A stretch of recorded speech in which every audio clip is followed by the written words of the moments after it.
El gobierno actual de España ha aprobado un nuevo paquete anticrisis para el año 2024.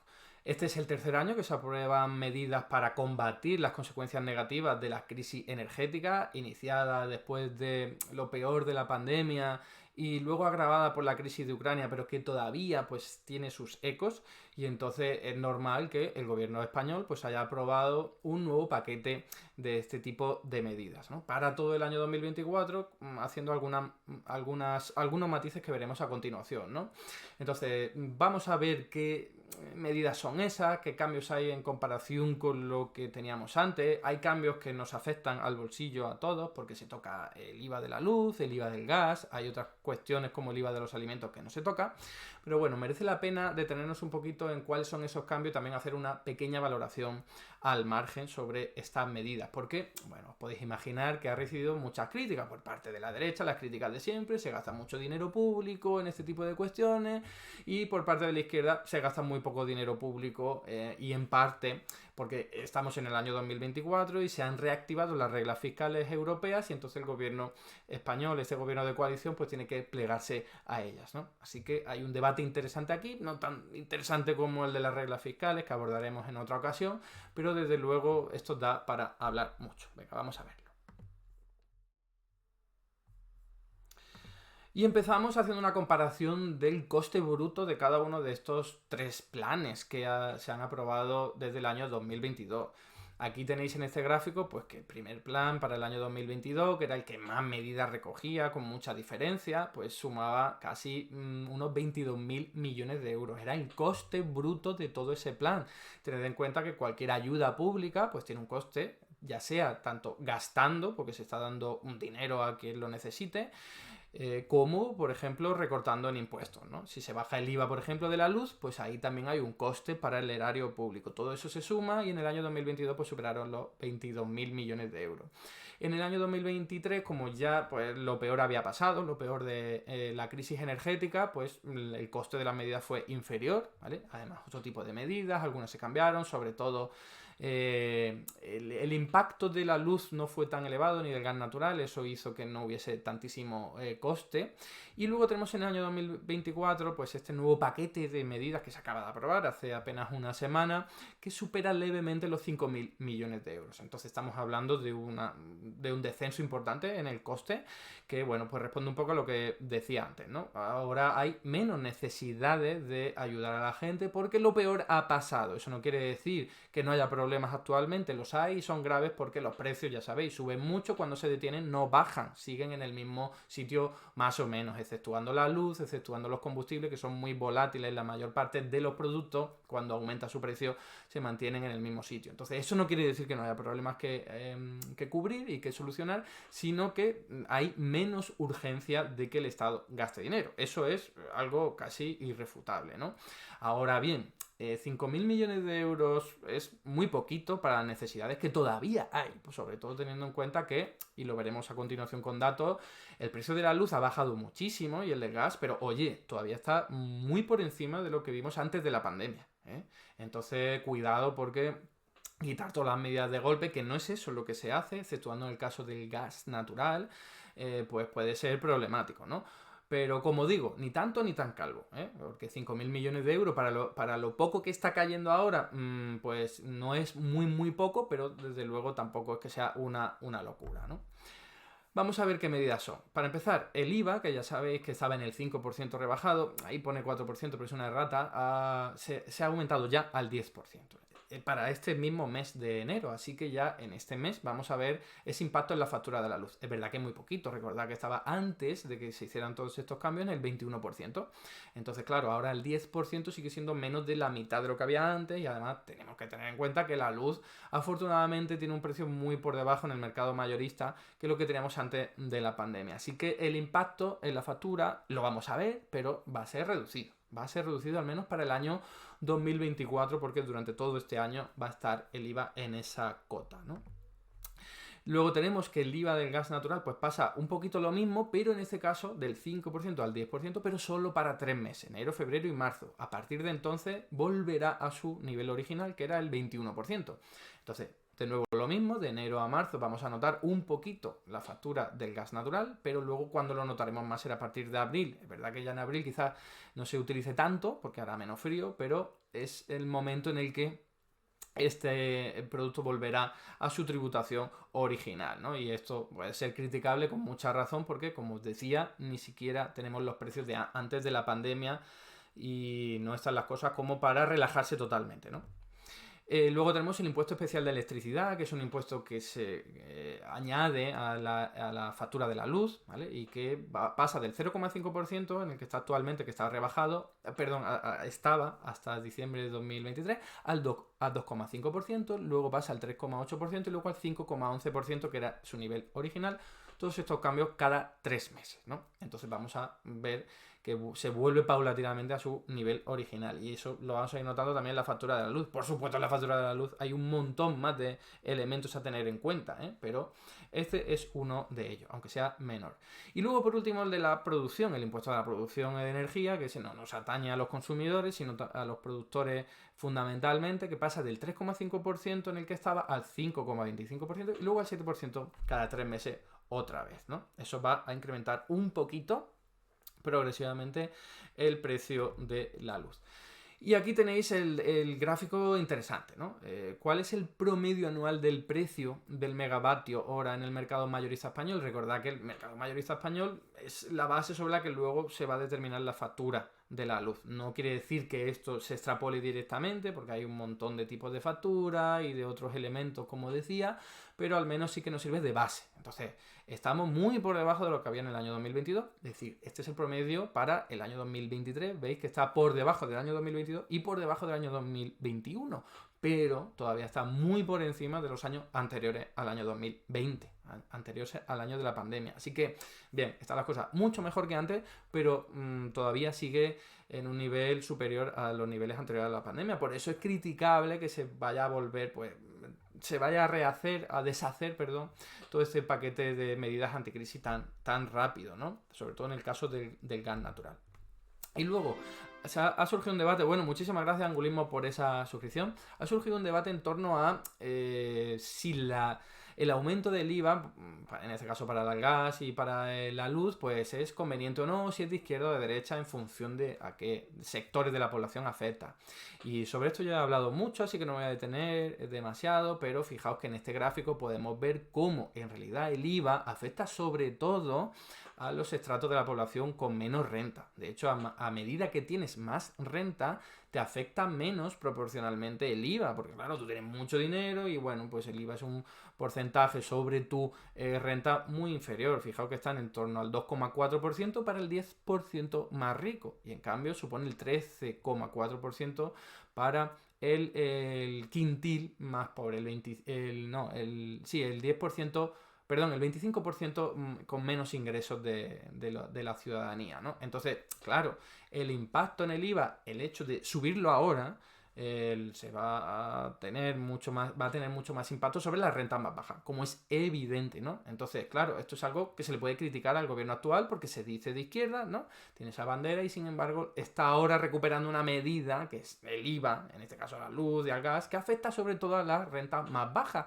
Y entonces eso es absolutamente criticable. Es verdad que también hay otras personas que incorporan un nuevo elemento del debate que es, oye, no se puede permitir que la luz en un momento de crisis energética debido al cambio climático y a la crisis energética en general, pues siga siendo tan barata porque no se está valorando, no se está realizando, pues bueno, una especie de ejercicio para que la gente no gaste tanta electricidad. Cuando está más cara, cuidan mucho más ese aspecto y entonces eso es otro elemento a valorar, ¿no? Que no se puede permitir tampoco que la electricidad sea tan barata en comparación con lo que podría llegar a ser por culpa de bajar mucho, en este caso, el IVA, ¿no?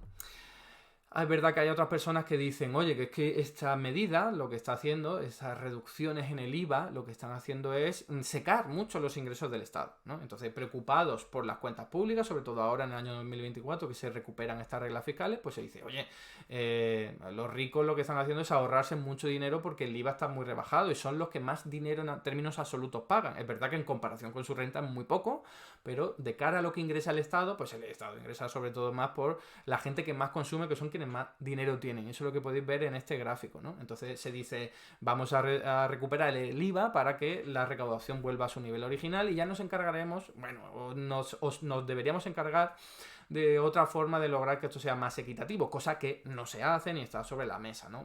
¿Cuál es mi postura? Mi postura es que el IVA se podría dejar, el de la luz y del gas, muy bajito, en el que estaba, por ejemplo, el 5% o en el 10%, y luego aplicar otro tipo de medidas que sean mucho más justas. Es decir, por ejemplo, impuestos sobre el patrimonio, sobre las rentas más altas, sobre los beneficios empresariales, y así hacer más equitativo el reparto de la carga fiscal. Además, importante, el episodio inflacionario, como yo tantísimo tiempo dije y acerté, ha acabado, ¿no? Lo peor de la inflación ha acabado, pero eso no quiere decir que podamos volver a ver un surgimiento de los precios. Ya sabemos que debido al genocidio que está aplicando Israel sobre Palestina, pues están apareciendo un montón de conflictos geopolíticos que afectan a Yemen, que afectan a Irán, que afectan a Siria, y bueno, ya sabéis que ahora hay un problema importante en el suministro comercial a través del comercio marítimo por el canal de Suez.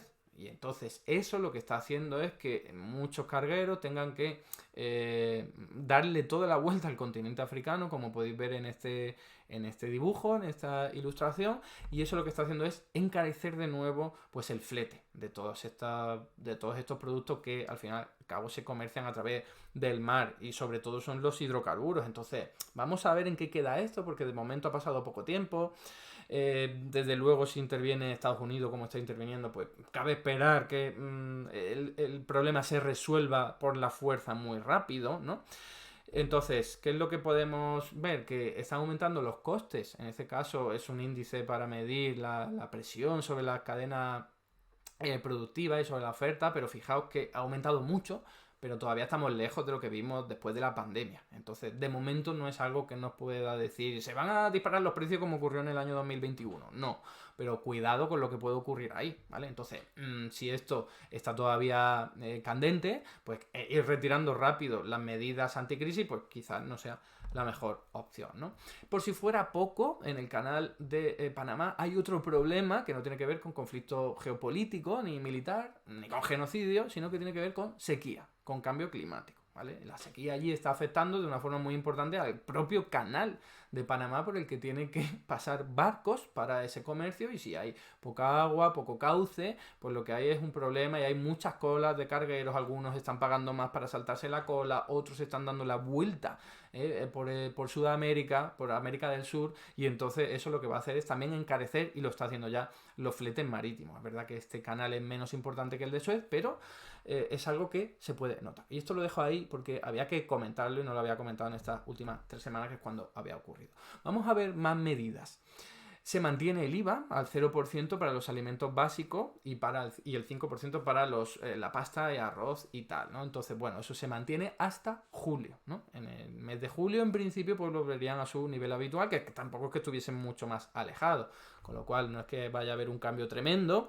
Por eso también no se ha lucido esta medida, que bueno, sí, en enero vimos que se redujeron un poco los precios o mejor dicho, la presión a que aumentara la inflación por el lado de los alimentos. Sí, eso lo vimos, bajar el IVA funcionó, pero muy poquito, porque claro, si tú reduces algo desde el tipo reducido del 4% al 0%, pues es que es poquísimo. Más allá de que como vas con una inercia de aumentar, pues al final los precios en el supermercado y en las demás tiendas aumentó mucho, por eso no se luce. Por eso también me parece que la crítica que suele hacer Facua a esto está un poco cogida con pinzas, ¿no? Esto no ha funcionado, esta medida, porque los supermercados siguen aumentando los precios. Bueno, pero que cuidado, porque una cosa no quita la otra. La reducción del IVA puede haber venido bien, pero como los precios internacionales pues seguían aumentando, pues es normal que también aumente más de lo que se había reducido por el IVA, ¿no? Y bueno, la buena noticia que ya os traje hace unas semanas es que los últimos datos que hemos conocido de los precios de los alimentos nos revelaban que no había habido un aumento de los mismos, sino una estabilización. Un 0% prácticamente habían aumentado, un 0,1 o un 0,01% si no recuerdo mal. Aquí tenéis un vídeo en el que lo comenté, y eso es algo, como digo, positivo, que bueno, a lo mejor siguen aumentando, pero desde luego da buenas señales, ¿no? Da esperanza para que los precios de los alimentos, que como veis aquí han seguido aumentando a menor ritmo, pero han seguido aumentando, pues puede que dejen de hacerlo o al menos no lo hagan tan rápido, ¿no? Y de hecho aquí os traigo otra vez la noticia aquella que os dije de el problema no se soluciona bajando el IPC, perdón, el IVA de los productos de alimentos, sino que se resuelve poniendo límites a esos precios, porque no son todos los alimentos los que se están encareciendo ni los que se han encarecido. De hecho aquí tenéis que apenas 20 productos de los 199 que se utilizan en el IPC explican el 90% de la inflación acumulada este año. Es una noticia de noviembre, ahora serían incluso más, o al menos el porcentaje sería diferente, pero la clave es que si el gobierno hubiese querido podría haber limitado los precios de estos productos y así lo hubiésemos notado mucho más, pues esa reducción en el IPC, no con medidas como reducir el IVA, que además tiene el riesgo, como bien denuncia Facua y otros organismos, de que se lo lleven calentito las empresas, simplemente a su margen de beneficio, en vez de reducir el precio lo mismo que se reduce el IVA, ¿no?